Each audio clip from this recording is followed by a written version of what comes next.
ඉතින් යාළුවනේ බලන්න අපි අලුත් විදිහකට පපොල් හදලා තියෙන්නේ. පේනවනේ ගෙඩි. මේක ඇල්ල පොඩි කාලෙම දල්ල කඩ එන්න ඕනේ. ඒතකොට මේ වගේ දෙබලක් එනවා.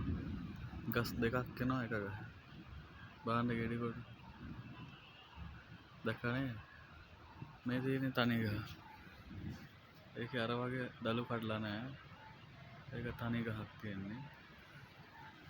මේ තියෙන්නේ තනි ගහ. ඒකෙත් දළු කඩලා නැහැ. මේකෙත් කැඩුවා නම් අර වගේ අත දෙක තුනක් බෙදෙනවා. හරිද යාළුවනේ? මේ තියෙන්නේ පැලයක්. දැන් මම මේක කඩන්න හදන්නේ. මෙන්න මේ විදිහට මේ ගහේ මේ දැල්ල තියෙන්නේ. මේ දැල්ල මෙතනින් මෙහෙම කඩන්න. දැක්කද? මෙතෙන් දැල්ල මේ කැඩුවට පස්සේ ආයෙන්නේ නැහැ. ඊට පස්සේ දෙබල් වෙනවා එතන. ඔන්න ඔකයි යාළුවනේ. දැක්කනේ යාළුවා ගෙඩි.